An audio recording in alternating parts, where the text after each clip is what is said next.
Okay, y'all, it is not technically time to start. We have a couple of minutes. So I'm going to use that couple of minutes to do some sound check and move some stuff around a little bit.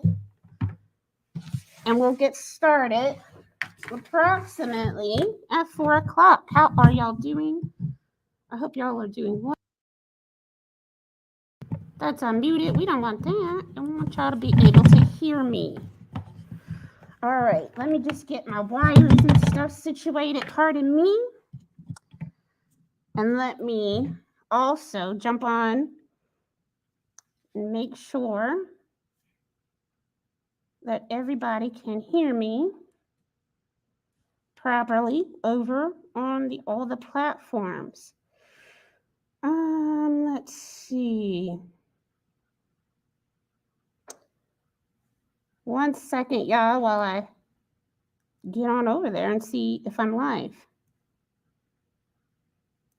I can't tell if I'm also live over here.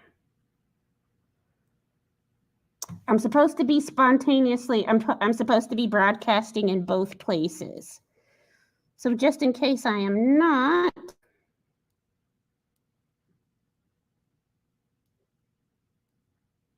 I'm going to do a live stream on this as well. Give me just a second, y'all, and then we'll start promptly.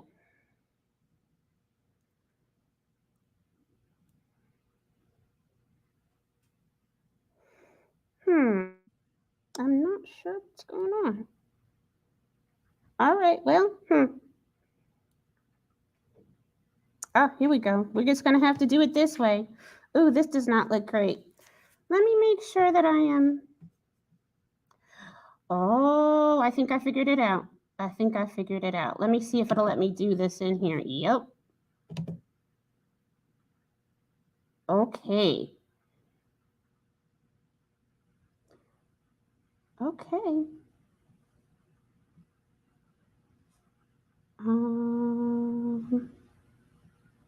That's okay if it's already live. Let's go.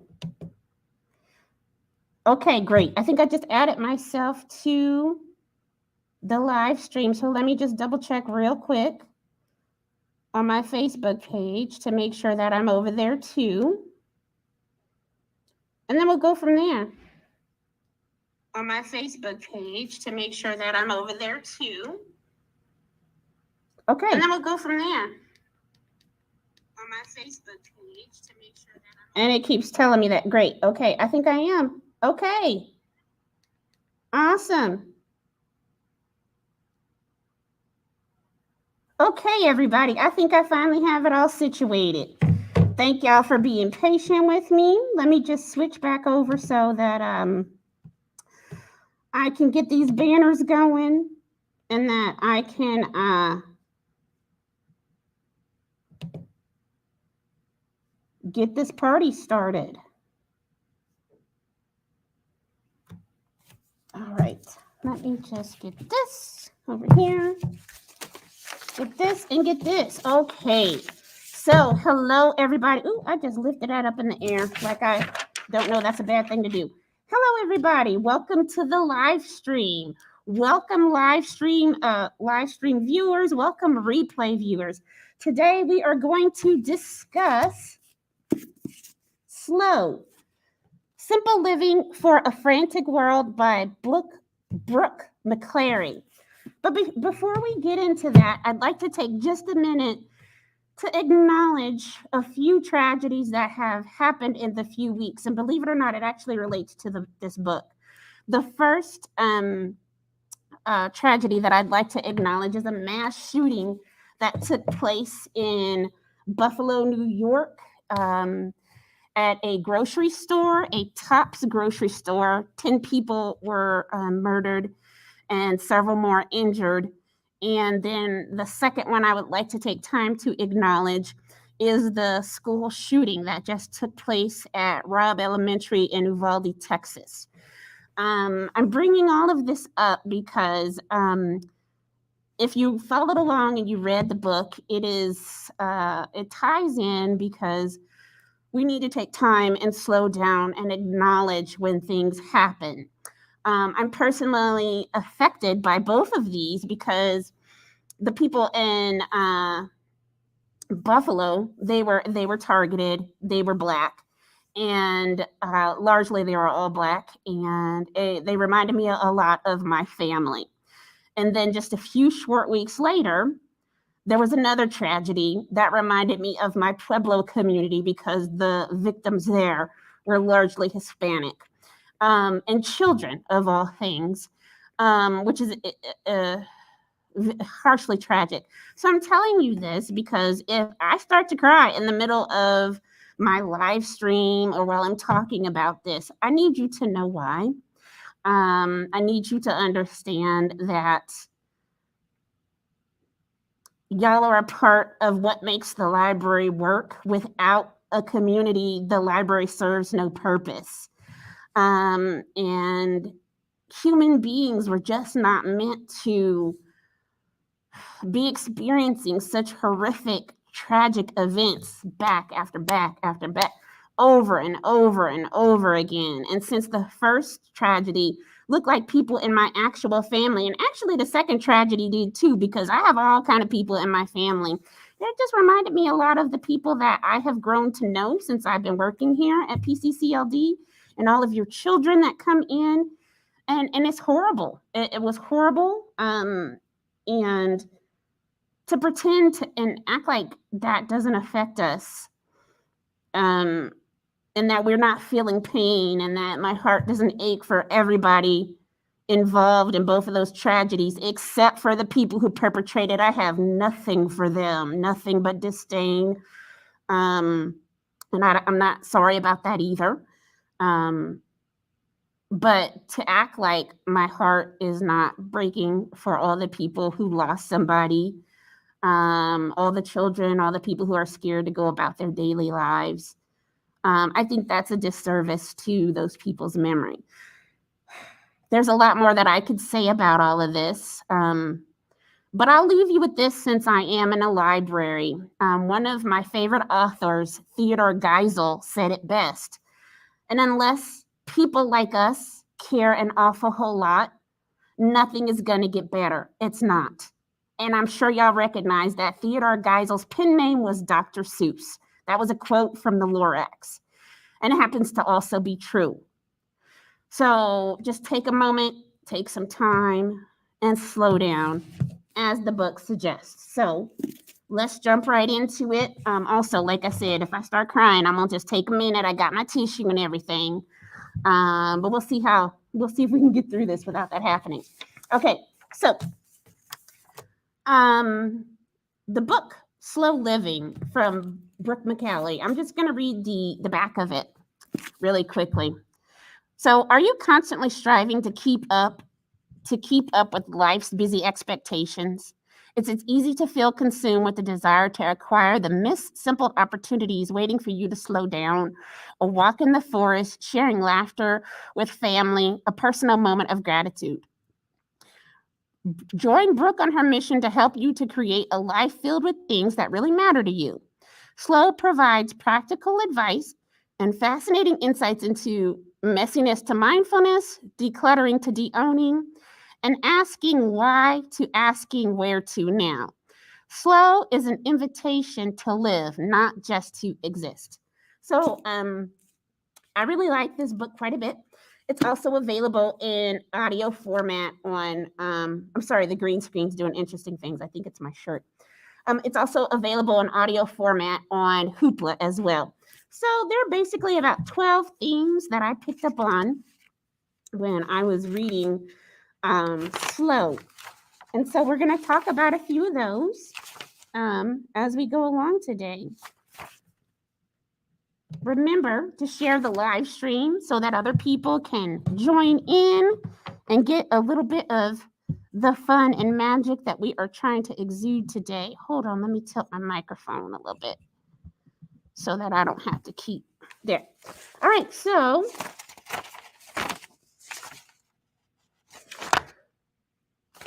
there's a lot going on in this. In the first section, Brooke gives us an overview of slow living and the importance of finding your own whys. and the hows that must come to you. She really talks in the book about not confusing slow living with minimalism.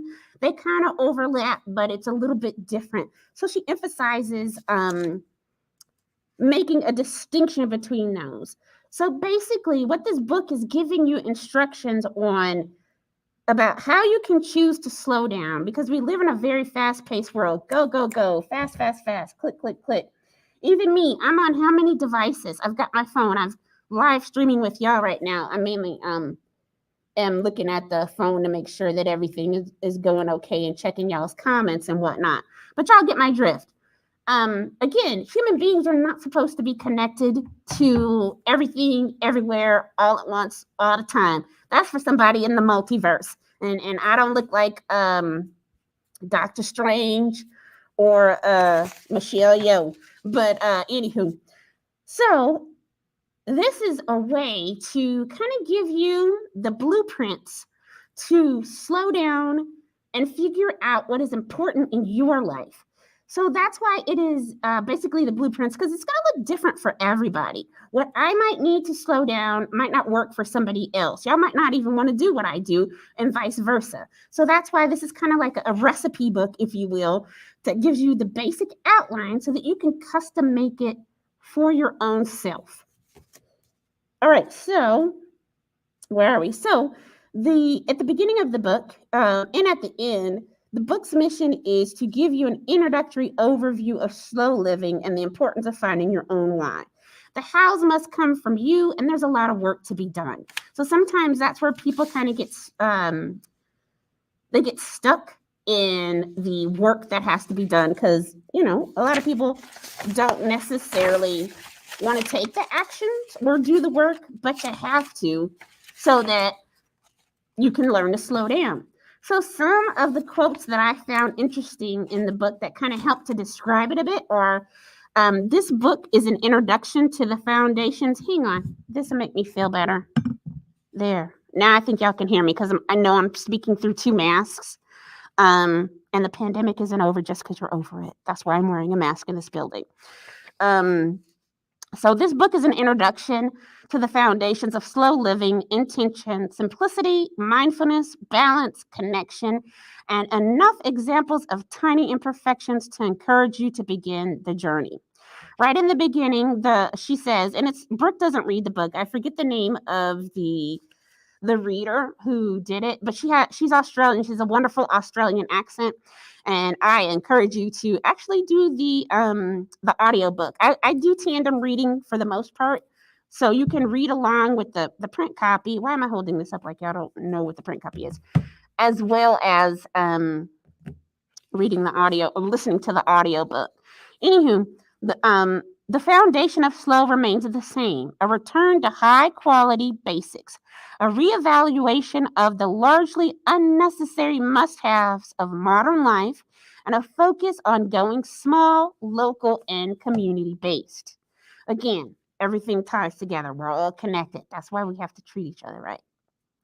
There's one thing I want you to take from the book. This is the permission part. Giving yourself permission. It's a huge, huge theme. So anyway, some of the 12 themes in the book, awareness begins with an aha moment. So people don't usually just wake up in the morning and say, I'm going to change, without a compelling reason. You need some sort of aha moment to go, oh, I need to change this because I don't like this direction that I'm headed in. So most people are going to need that. In Brooke's case, after they had her second child was born, she was diagnosed with severe postpartum depression. And she had no margin, no room for change or flex in her life. And mentally, she was just kind of operating at capacity already. So she was already handling as much as she could. So she had a very compelling reason to slow down. She had just had her second child. She was still trying to do her jewelry business, and she was already firing at all cylinders. And so she really needed to slow down and take stock of what was important in her life. Anyway, she was talking about how she was in her psychiatrist's office, recounting the previous day and the anxiety that bloomed every time she stopped doing stuff. And her psychiatrist looked at her and asked, "Have you considered doing less? Maybe slowing down a bit." So a lot of people don't even consider that. They're just go, go, go, do, do, do. A lot of times they don't even stop to think to ask for help. Um, they put a lot of judgment on being weak when they ask for help instead of realizing that, hey, you're actually pretty strong to be able to ask for the help that you need. Um, so I'm going to take just a slight break here and remind y'all to sign up for the newsletter. Let me see if I can make that stop being a ticker tape. Or if I can just do this. Hold on a second. Let me do this and let me do this. And I'll put it in the comments so that y'all can sign up for the newsletter.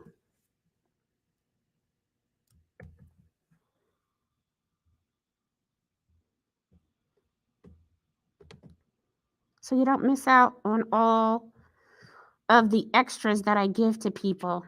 Let me put it in the comments right here.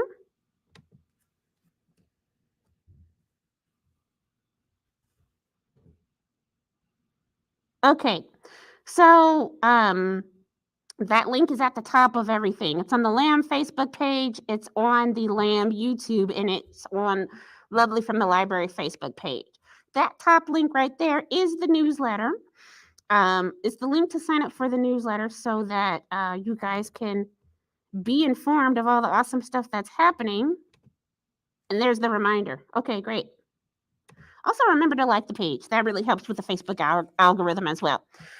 So, again, awareness begins with an aha moment. Each of us is going to have an aha moment, and it's going to be different. Brooks was being diagnosed with postpartum depression, and her psychiatrist saying, hey, maybe you need to slow down. My own personal aha moment for slowing down was my own personal health. I have a chronic illness that is aggravated by stress.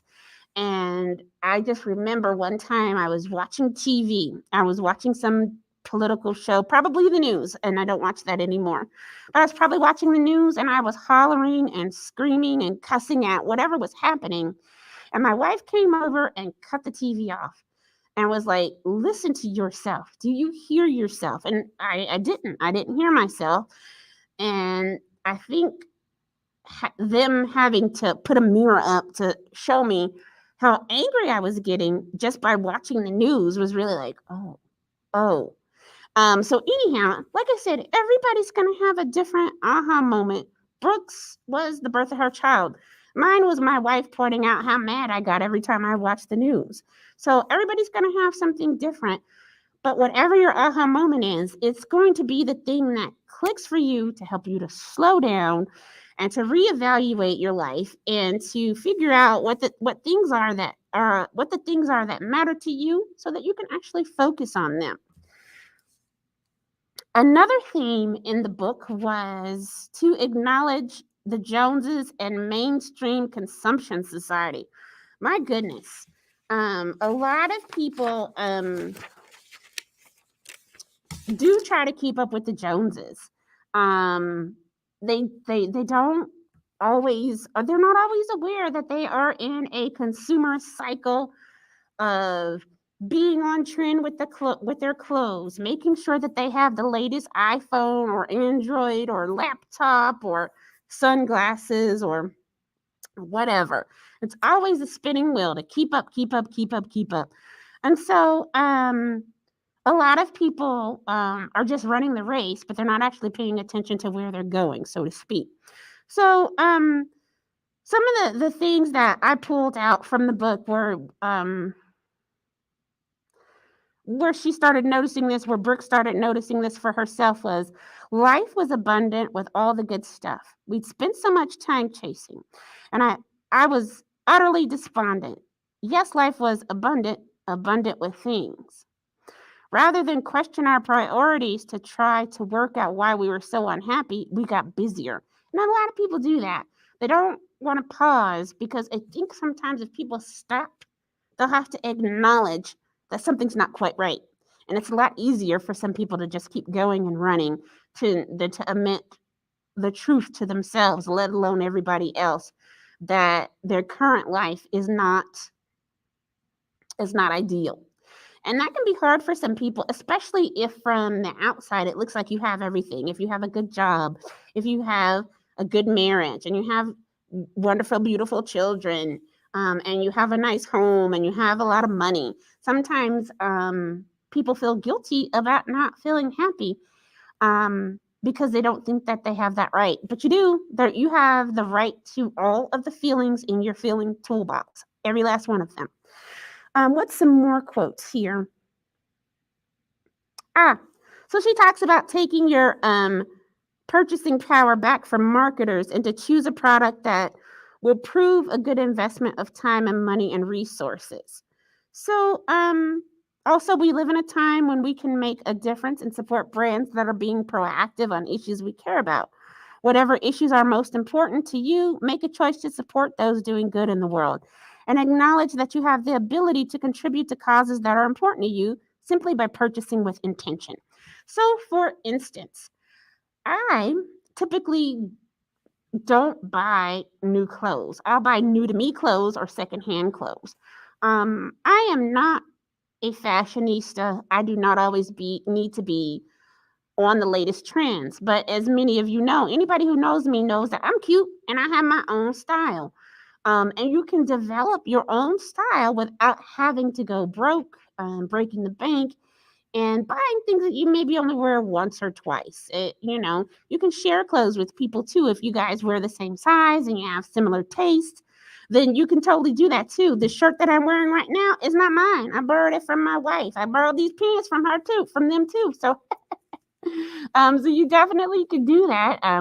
Like I said, if your friends, your family, um, people who have a similar style to you, little things like that. There are ways to slow down and still enjoy life. There are ways to check yourself out of the consumerist hamster wheel where you're just consuming, and buying and not stopping to check and really ask why. All right. Again, let me just double check. Remember to share the live stream and like the page. There we go. Let me get this ticker tape thing off of here. There we go. Please remember to share the live stream so that this gets out to more people who might enjoy this content. Thank you very much. So, one of the things that she talks about a lot in here too is the connection to community. To care more about community and sharing resources. Care more about quality. Care more about the things you already own and use. Care more about the people making your stuff. Care more about the planet. If you don't need to buy things, buy once and buy well. Look for the best quality you can afford. Look for things with multiple and varied uses. Look for items that can be passed on to someone else once you finish them. So one of the things that you can also do is repair things. A lot of times things are made to break down, unfortunately, so that you have to go out and buy some more. But before I got this I think this is a Samsung. Before I got this Samsung phone, I had a ZTE something or other model. And I bought, oh my goodness, I don't know how long we had those phones, several years, but I replaced the battery on my phone and my wife's phone at least twice, 3 times on my phone and once on their phone. And that saved us money. We didn't have to go out and buy new phones. We did not have to pay anybody else to do the repair because I went on the YouTube University. I looked up how to take my phone apart, unscrew it, and put the battery in. So really, all I had to do was pay for the battery, which I did, and which was affordable. And I think the battery was probably maybe $20. But if you have to take the battery, if you have to take your phone to a repair place to just get the battery replaced, that generally was probably about $100 or so. So you're paying for that person's time and labor and whatever battery they choose. But when I did it myself, I'm thinking the battery is roughly $20. And, I really saved a lot of money. I learned a new skill. And now if you need your ZTE battery replaced, I know how to do it. I don't have a ZTE anymore, but that's okay. I kept that phone for, my goodness, I kept it until the technology in it was no longer able to interact with certain apps. So like I don't think we were able to download a Southwest Air app because the technology in the phone was too old. So that's what she's talking about doing, is keeping things that are perfectly functional, even though they might not be fashionable. Because my phone was huge. It wasn't the latest on the market or anything like that. But I didn't care because the phone is not a status symbol to me. That's another thing that she talks about in the book, again, is divorcing yourself from status symbols and what they really mean. A lot of people have items like phones and clothes and cars and houses and things like that, not necessarily because they want them, they want the status that those things convey. So if you see somebody who has an iPhone, sometimes, you get the idea that this person is rich or they can afford the iPhones. Meanwhile, you have no idea how they got that. It could have been a gift from somebody. It could be a work phone. They might not even be paying for it for all you know, but it does confer a certain amount of status. And I think that once people learn to be comfortable with themselves and who they are, they won't be looking for status and approval and validation from other people and things, or the things that they have or own or that are on their body. All that validation will come from inside, and nobody can take that, and you don't have to worry about being on trend with that type of validation. Okay, so another theme in this book is to ask yourself a lot of questions. Why am I buying this? Why am I watching this? Am I connecting with my family when I'm doing this activity, or am I not? When you ask these questions, you also have to remember to be honest with yourselves, so that you can move forward in your attempt to slow down. So Brooke's question started with it led to so much soul searching, because when she would ask questions, um, she'd have to think about her life and how the answer to that question might play out in her life. So some of the quotes from those themes, or that fit the theme of ask a lot of questions, are when I have the opportunity to talk face to face with people about creating a slower life of less, the response is almost always the same. Their shoulders slump as they sigh and say, "Oh, that's what I need." Usually that's followed up with the question, "But how?" This book is an introductory to why a slower life is a more contented one, as well as a practical guide to how to achieve it. So as Brooke was talking and she moved through the gradual and messy process of slowing down, the question she was asking herself was the same one so many people have asked over the years. Life is already too busy. How am I supposed to find time for slowing down? If I'm already struggling to do all the things required of me every day, isn't slow down just another item on my to-do list? Another way to make me feel guilty for not doing enough? Another question that a lot of people ask is, how do I start? And it comes from people who are simply overwhelmed at the thought of beginning. They're tired, stressed, overcommitted, and struggling to find any peace or simplicity in their day-to-day existence. They want to learn how, but they just can't find an easy entry point. It looks too big or time consuming. So for a lot of people, it's just overwhelming. It's a lot for people to think about, it's a lot for people to digest. So Brooke typically recommends starting off with one thing, a small thing. And this is where the theme of you must create your own purpose or your own why. This is going to be something that helps you to get to the slowing down process a bit faster. So, creating purpose is one of the biggest themes of the book.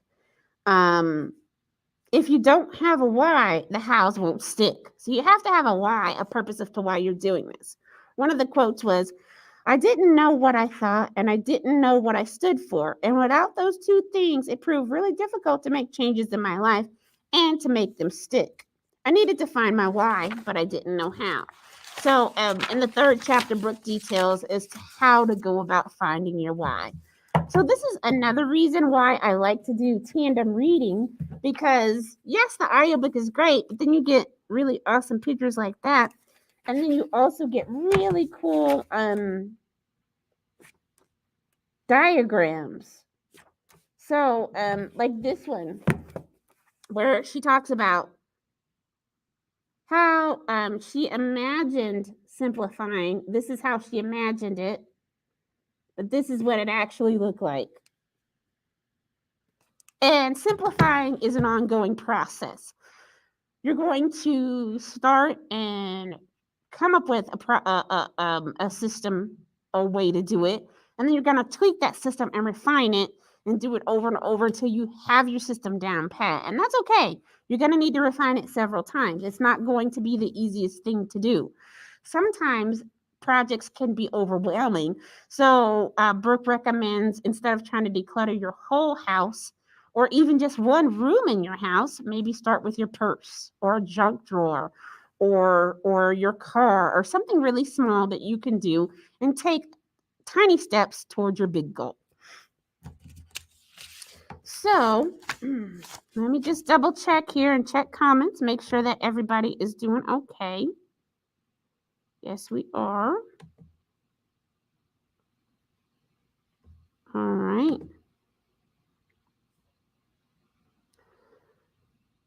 Let's do that. Oh. And please remember to share and like the page. All right.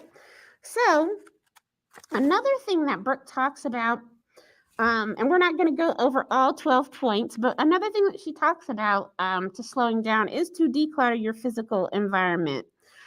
And part of that is because clutter sometimes can represent procrastination or overcommitment or overwhelm.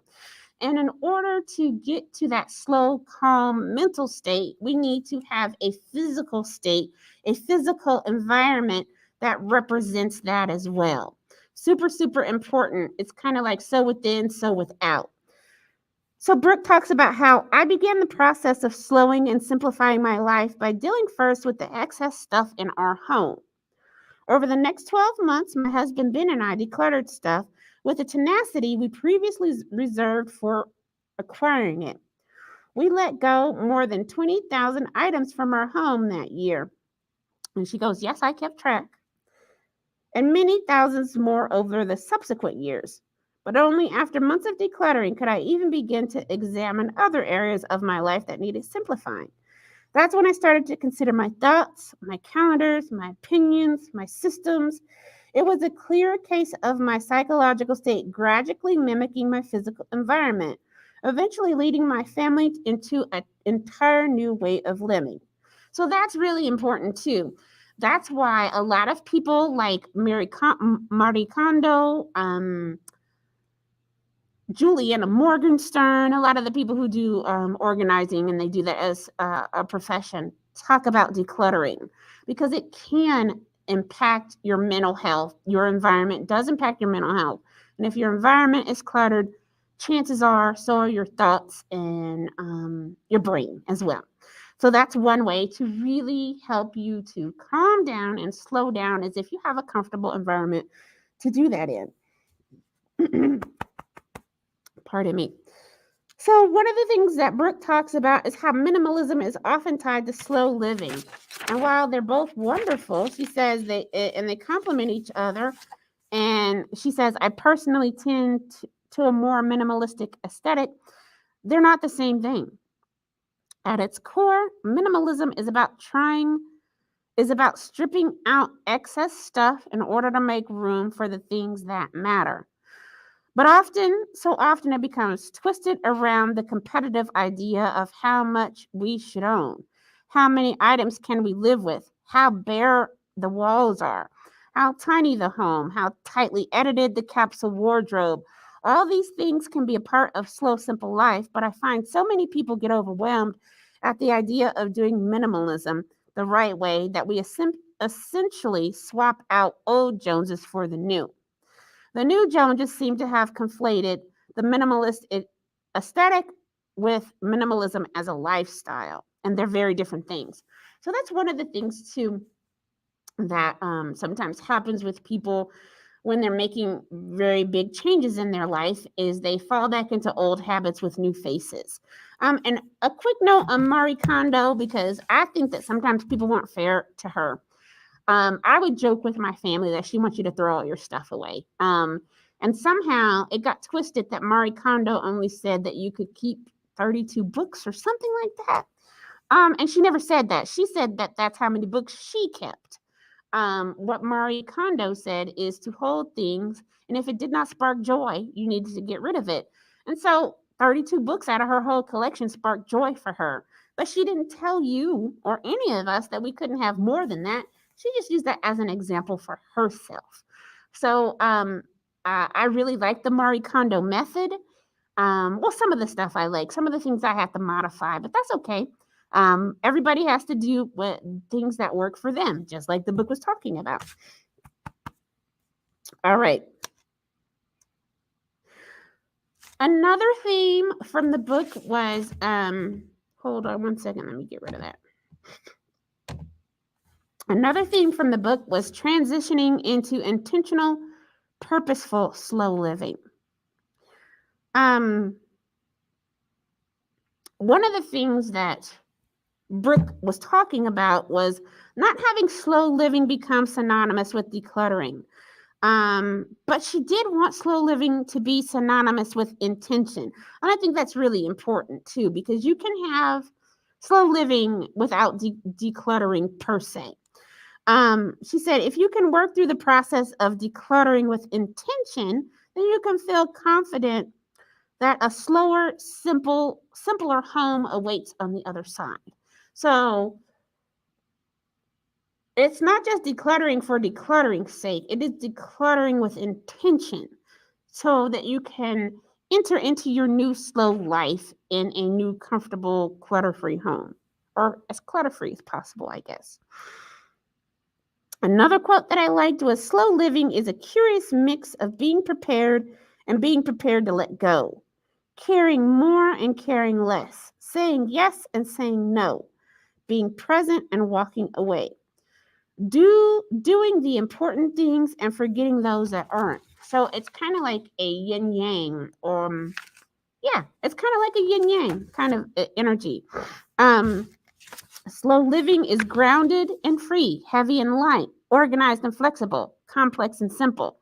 So yeah, push and pull kind of a thing. Remember, the reason you're slowing down and simplifying is to make life better. So don't add a whole heap of stress to the equation unnecessarily.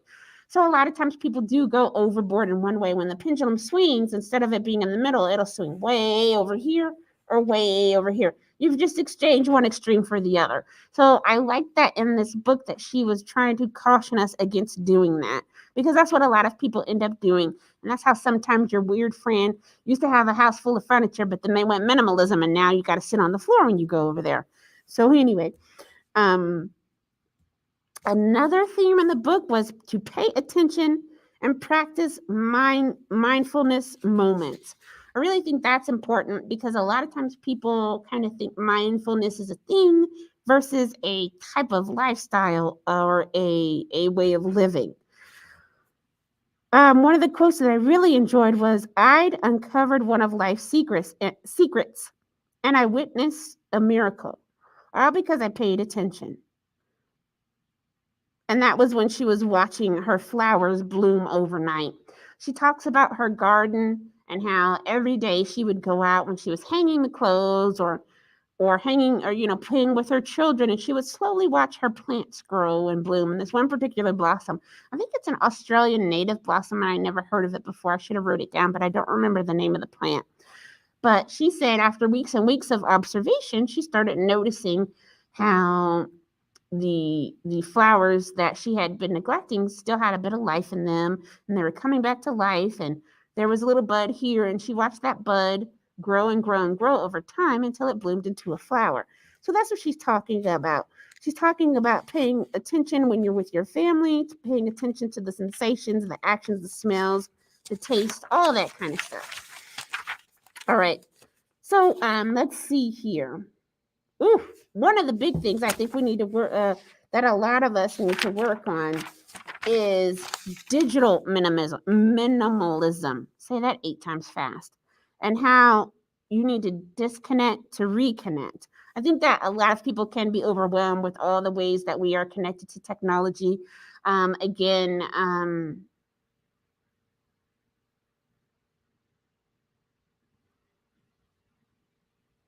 sorry, there was some odd noise I was hearing upstairs. Again, just referencing the 2 most recent tragedies. And by the way, I'm sure there are more. I just don't know them all. Um, but how we need to disconnect to reconnect. Modern connection technology has delivered us a paradox. We have more connection and less humanity. We're hyper engaged and increasingly isolated. We have more information and less critical thought. We see more tragedy and have less empathy. I'm going to read that again. We see more tragedy and have less empathy. We enjoy more privilege but are less satisfied. We are sensitive to personal offense and desensitized to the suffering of others. Whew. Slow living provides an opportunity to step back, pay attention, and question the ways we use technology to recalibrate our relationship with a constantly switched on, logged in world. It offers us an opportunity to disconnect in order to reconnect. So instead of watching TV and everybody has their phones out scrolling, you put your phone away and y'all can enjoy a movie together as a family versus kind of halfway watching it while you're scrolling through whatever social media app you're on or whatever else you're doing. Slow living is a call to disconnect, switch off our phones and get outside, talk to people at the coffee shop, offer a stranger an anonymous kindness, volunteer our times to others, have spirited conversations with someone who doesn't see the world like we do, and invite depth into our lives. I really think that that's really, really important. And I think that as you practice this, you'll start to notice changes in your life as well too. One of the things that I do in my own personal life is I walk my dogs every day. Well, we haven't been walking them recently because my one of my dogs is elderly and he loves to go on walks, but it just takes him a very long time. And we don't go with him anymore and we don't go without him. So we're still working that out. But because for years and years I did walk in my neighborhood every day, I know a lot of my neighbors, and not just the ones who live on my street, but people blocks and blocks away. On my way to work, as many of you know, I have an e-bike.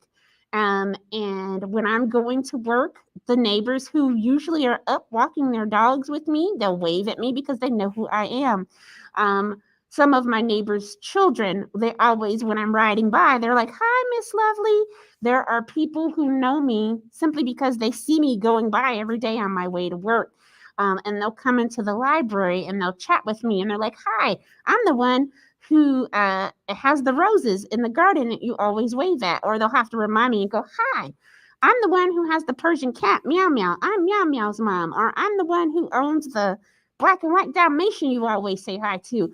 But they know who I am because they see me and I wave at them and I stop and talk to them because I try to make connections with people. I do that because I like people quite a bit, actually, but also because they're a part of my environment. I would see them every day, so I would wave. Um, because where I'm from in the South, that's what you do. You know, we're pretty friendly down there and neighborly, but you wave at people just out of the kindness, just to say hello. I see you. I acknowledge you. You're a part of my environment. And for me, that doesn't just stop at people and children. That's why I know all their pets too, because I talk to their dogs when they're not there. I buy my neighbors' dogs treats so they can have their own special treats and things like that. I feed birds too. Anyway, um, I'm saying all this because there's so many different ways for you to connect. There's so many ways for you to get off the internet. Stop looking at your screen and look up and just look around and see all the people around you who are reaching out for connection too. Anyway, without becoming too philosophical, because I do need to wrap this up. Let me just, I think we'll end on, let me see. Pardon me.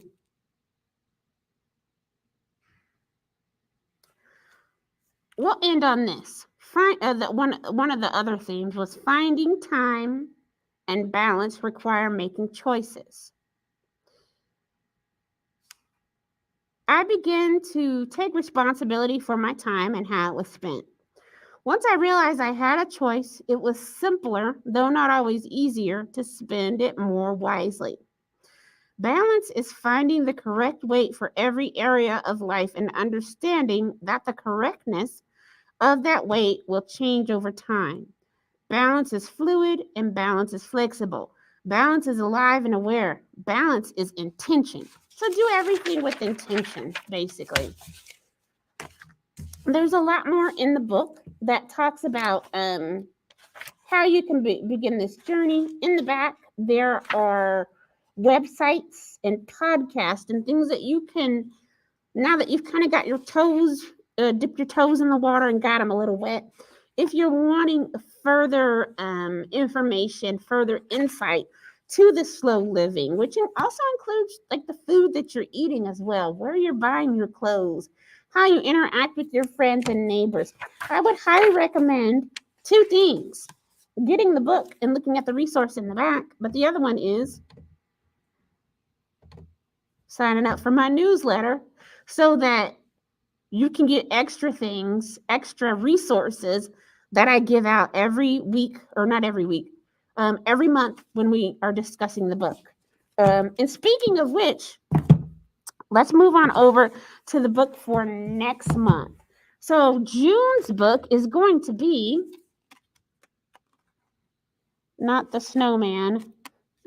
It's The Conductor by The Conductors by Nicole Glover. So we need to get ready for some mystery and mayhem.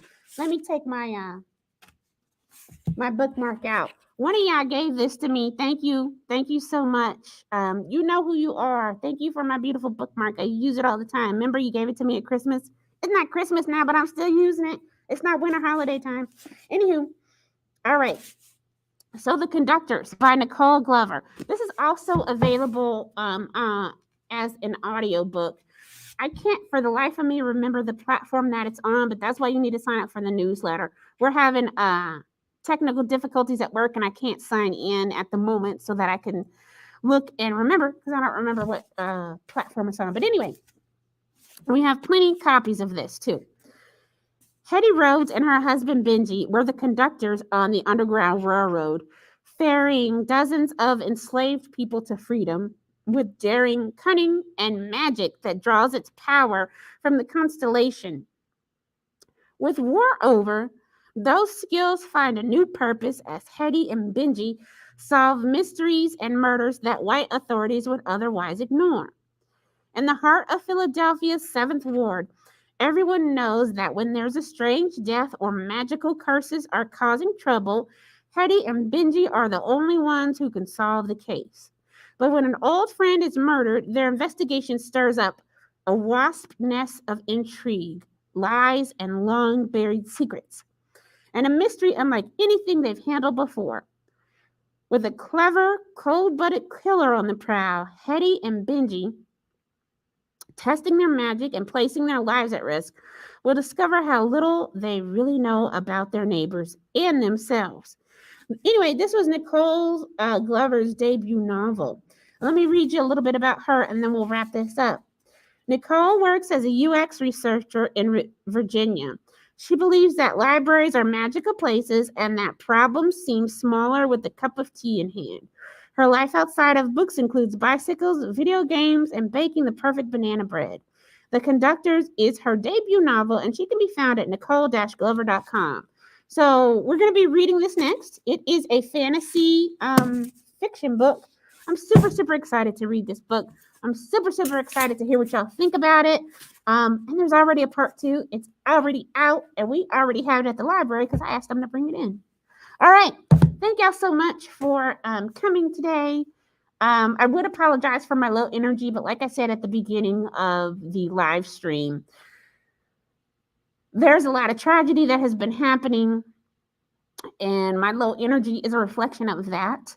So I'm not going to apologize for being human and feeling sad when tragedy occurs, because that's what you're supposed to do. You're not supposed to keep going and acting like nothing's happened, even though that's what society tells you, even though that's what capitalism tells you.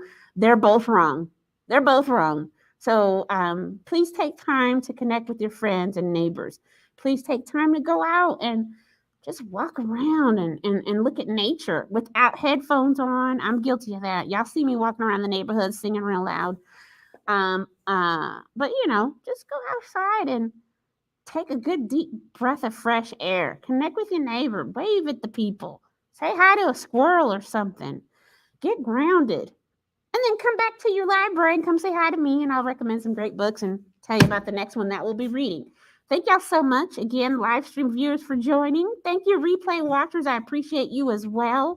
Thank you all for giving me a little bit of your time today. I hope that I improved your day a bit, gave you something to think about, and I'll see you next month for the next live stream. Bye.